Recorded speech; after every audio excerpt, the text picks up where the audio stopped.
Well, I think we need to look at what happened on the stand with her testimony. Yeah. And she was not the Andrea that we all know and love, but there were reasons for that, I believe.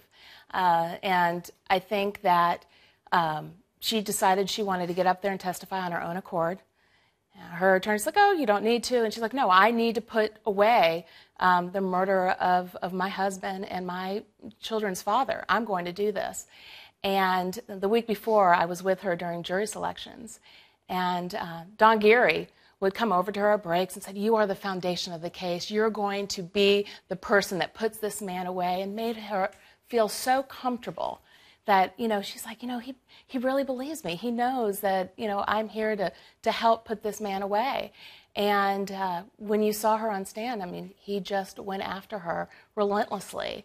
And I feel like a lot of the information that he shared was not completely accurate, and the whole story hasn't been told.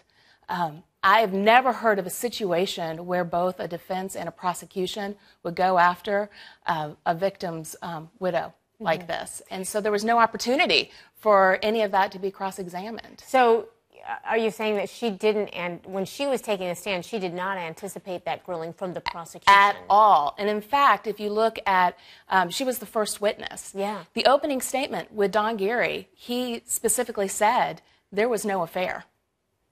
So, it caught her and everyone else way off guard on how he treated her on stand. Well, we know that her other friend, Shayna Citron, got on the stand, and she couldn't say that she did not believe there was an affair. She said, there might have been an affair.